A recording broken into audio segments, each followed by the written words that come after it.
చేస్తారు? ఇప్పుడు మనకు గవర్నమెంట్ మంచిగా ఉండాలని ఇచ్చింది. ఈ విధంగా డస్ట్ అంతా ఇక్కడ వేసి బాయిలు నీళ్ళన్నీ చేసేది కాదు. అదే అదే అదే ప్రభుత్వం మోడీ గారు మంచి ఆలోచన చాలా ఉంది. గ్రావెల్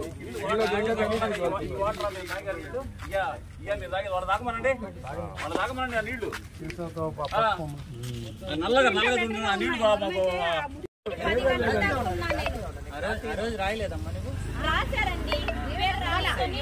రాత్రి 10 గంటలకు నేను 2 రోజులు 3 రోజులు తిరిగితే రాత్రి నీ లిస్టులో నీ పేరు లేదమ్మా అని చెప్తున్నారు. రాత్రి 10 గంటల నుంచి నేను ఆడవ మనిషి మధులపాడు సత్వాలయం నుంచి ఒక్కదాన్ని వచ్చాను సార్. బియ్యం కోసం కాదు సార్,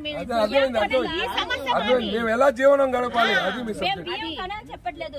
రాత్రి కూడా కరెక్ట్ గా లేదు. అలాంటప్పుడు ఎందుకు ఎందుకు మా సమస్య తీర్చేవాళ్ళు? ఈరోజు తుఫాను వచ్చి 6 రోజులైంది. ఈ యొక్క టిడ్కో ఇళ్ళు కట్టడం కేంద్ర ప్రభుత్వం నిధులతోటి ఆ రోజు మనకు ఆంధ్రప్రదేశ్కి నరేంద్ర మోడీ గారు శాంక్షన్ చేసి ఇవ్వడం జరిగింది. ఇంకా చేస్తుంది భారతీయ జనతా పార్టీ, జనసేన, తెలుగుదేశం పార్టీ కలిసి మాకు మంచి పరిపాలన ఇస్తారు, మా సమస్యలను పరిష్కరిస్తారనే ఒక మంచి ఉద్దేశంతో మనం ఊహించిన దానికంటే కూడా 160 సీట్లు ఇచ్చిన ఘనత ఈ యొక్క ప్రజలది. అలాంటి ప్రజలను ఈరోజు ఈ యొక్క వర్షానికే ఈ టిడ్కో ఇళ్ళని 16 నెలలైంది మనం అధికారంలోకి వచ్చి, 17 నెలలైంది. నేను ఒకటే ప్రశ్నిస్తున్నా, ఈ నియోజకవర్గంలో ఉన్న ఇంత ప్రధాన సమస్యను పట్టించుకోకపోవడాన్ని భారతీయ జనతా పార్టీ తరఫున నేను ఖండిస్తున్నాను. ఇది మానవత్వం కాదు, సరైన లైన్ కాదు. ఓ పక్క డీకంపోస్ట్ తీసుకొచ్చి ఎట్లా వాడతారు? అది నామ్స్లో ఏమన్నా డీకంపోస్ట్ వాడమని ఉందా?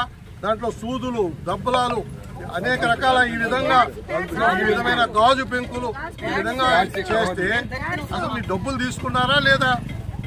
మీరు ఎవరిని వినియోగదారుని మోసం చేయడం కాదా, అన్యాయం చేయడం కాదా? అదేవిధంగా చుట్టూ ప్రహరీ గోడ నిర్మాణం చేయరా? కరెంటు ఏ విధంగా ఇవ్వాలి? కరెంటు మన ఇంటికి తీసుకుంటే ఎట్లా చేస్తాము, మనం ఏ విధంగా ఇస్తామనే ఆలోచన కూడా ఎవరికి లేదా? నేను ఒకటి చెప్తున్నాను, ఈడ కూటమి ప్రభుత్వం అయినప్పటికీ కేవలం తెలుగుదేశం పార్టీ వాళ్ళ యొక్క ఆధ్వర్యంలోనే అన్ని జరుగుతున్నాయి. భారతీయ జనతా పార్టీగా మేము బాధపడుతున్నాం. మమ్మల్ని పట్టించుకునే పరిస్థితి లేదు. ఇక్కడ అధికారులు కానీ అటు ఎమ్మెల్యే కానీ ఎవరు కూడా మా సమస్య వినే పరిస్థితుల్లో లేరు. మేము ఏం చెప్పాలి?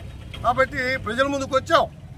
ప్రజలు, అధికారులు, ఈరోజు మున్సిపాలిటీ కమిషనర్కి ఫోన్ చేశాం, మంత్రి నారాయణ గారికి ఫోన్ చేశాం, ఎవరు కూడా అందుబాటులో లేరు. ఎమ్మెల్యే కావ్య కృష్ణారెడ్డి కాదని ఏ మంత్రులు కూడా మాతో పలికే పరిస్థితి లేదు. కాబట్టి వాస్తవాన్ని కూడా గ్రహించాలి. ఏది ఏమైనప్పటికీ భారతీయ జనతా పార్టీ ప్రజల తరఫున నిలబడుతుంది. ప్రజలే మాకు ముఖ్యం. మేము ఈ ప్రజల యొక్క మంచి కోసము విధ్వంసమైన ఈ రాష్ట్రాన్ని ఏ విధంగా అయినా బాగుపరచాలని నరేంద్ర మోడీ గారు, అమిత్ షా గారు ఆ స్థాయిలో నిర్ణయం తీసుకొని కూటమి ప్రభుత్వంతో కలిసి ఇక్కడ మేము పోటీ చేసాం ఎన్నికల్లో. అయితే వచ్చిన తర్వాత మేము ఈ సోద్యాలు చూస్తున్నాం, కానీ సమయం సందర్భం రావాలని ఎదురు చూసాం. ఈరోజు ఇంత అన్యాయం, మోకాళ్ళ లోతు నీళ్లు ఈరోజు 6వ రోజు అయితే ఇక్కడ మోకాళ్ళ లోతు నీళ్లు ఉన్నాయి. ప్రహరీ కూడా కట్టించరా? 8 సంవత్సరాలు అయితే మీరు కాంట్రాక్టర్ని అడగరా? డిమాండ్ చేయరా? కాంట్రాక్ట్ నిలదీయరా? ఇక్కడ ఎట్లా ఇచ్చారు మీరు పొజిషన్? ఏమి ఇన్ఫ్రాస్ట్రక్చర్, ప్రాథమిక అవసరాలు లేకుండా మీరు పొజిషన్ ఎలా ఇస్తారని నేను అడుగుతున్నా. భారతీయ జనతా పార్టీ తరఫున నేను అడుగుతున్నా. గ్రావెల్ ఎందుకు తోలరు? డీకంపోస్ట్ ఎందుకు తోలుతారు? మీటర్లు ఎక్కడ ఇచ్చారు? 2 అడుగుల లోతు నీళ్లు వచ్చేస్తే మీటర్లు మునిగిపోతున్నాయి. కేవలం ఇల్లు కట్టి ఇవ్వడమే కాదు, ఇళ్లకు కావాల్సిన ప్రాథమిక అవసరాలు ఏవైతే ఉన్నాయో అవన్నీ కూడా కేంద్ర ప్రభుత్వం సమకూర్చమని మీకు పుష్కలంగా నిధులు ఇచ్చాయి. కాబట్టి ఈ విషయం మీద మీ ద్వారా ప్రజలందరికీ తెలియజేస్తున్నాం. మరలా కూడా ఇంకోసారి చెప్తున్నాను, ఈ నియోజకవర్గంలో కేవలం తెలుగుదేశం పార్టీ చెప్పిన, ఎమ్మెల్యే గారు చెప్పిన పనులే జరుగుతున్నాయి తప్ప మేము చెప్పిన ఏఈ కూడా జరిగే పరిస్థితి లేదు. మేము అడిగినా కూడా సమాధానం చెప్పే స్థితిలో లేదు. కాబట్టి మీ ద్వారా ప్రజలు చెప్తున్నాం, ఈరోజు సమస్య ఇంత బర్నింగ్ సమస్య అయితే దీనికి తాత్కాలికంగా కాదు కదా. మనం ఒక ఇల్లు కట్టుకోవాలంటే ఎలా కట్టుకుంటాం? గుణార్థం బాగా స్ట్రాంగ్గా కట్టి 3 అంతస్తులు 2 అంతస్తులు కట్టుకొని దానికి చుట్టూ నీటి పోయే వస్తీ, దానికి కరెంటు వస్తీ, కరెంటు వర్షం వచ్చినా తుఫాను వచ్చినా ఇల్లు కరెంటు డిస్కనెక్ట్ కాకూడదు. ఎక్కడ ఉంది ఇది? ఏంది ఇది? ప్రభుత్వం డబ్బులు కాదా? ఈ ప్రజల డబ్బులు కాదా? ప్రభుత్వం అంటే ప్రజలే, ప్రజల డబ్బులు మీ అందరి డబ్బులు అయ్యి మీ అందరికీ మంచిగా ఉండాలని నరేంద్ర మోడీ గారు మంచి ఆలోచనతో దేశవ్యాప్తంగా ఇవన్నీ ఏర్పాటు చేశారు. దాంట్లో భాగం అయితే దురదృష్టం ఏంటంటే దీన్ని ఎగ్జిక్యూషన్ చేసేది రాష్ట్ర ప్రభుత్వం. మనం వచ్చి చేసింది ఏంది, ఈ డీకంపోస్ట్ మట్టిని తీసేసి మెటల్ కూడా తోలమా? ఆ కాంట్రాక్టర్ ఎవరు, ఏం చేయాలి? కాబట్టి వెంటనే నేను మన ఎమ్మెల్యే గారికి కూడా మీ ద్వారా రిక్వెస్ట్ చేస్తున్నాను, మీరు ఒకసారి పూర్తిగా వచ్చి చూసి ఇక్కడ సమస్యను తక్షణమే పరిష్కారం కూడా తీసుకెళ్లి మా మినిస్టర్ సత్యకుమార్ గారికి వారి దృష్టికి కూడా తీసుకెళ్లి అవసరమైతే చంద్రబాబు నాయుడు గారి దృష్టికి కూడా తీసుకెళ్తాం. నేను రాష్ట్ర కోశాధికారిగా ఉన్నాను, నాకున్న పలుకుబడినంతా కూడా ఉపయోగించి ఇక్కడ వసతులు చేసేదానికి, రాబోయే రోజుల్లో కావలి నియోజకవర్గం అభివృద్ధి అయ్యేదానికి నా వంతుగా ఆయన పిలిచినా పిలవపోయినా చేసినా చేయకపోయినా ఎవరు వచ్చినా నా వంతుగా నేను చేస్తాను. గత 35 సంవత్సరాలుగా నిస్వార్థంగా నేను పార్టీకి పనిచేశాను. పార్టీ నాకు అనేక పదవులు అనేక అవకాశాలు ఇచ్చింది.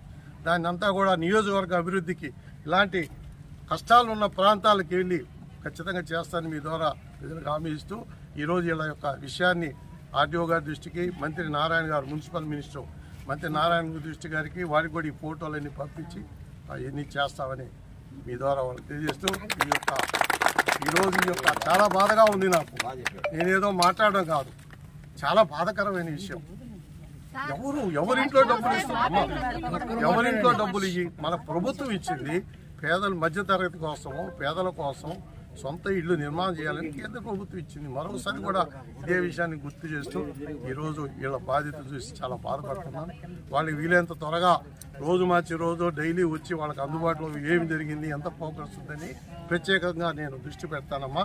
మీకు మా ప్రభుత్వం తరఫున మిమ్మల్ని అందరినీ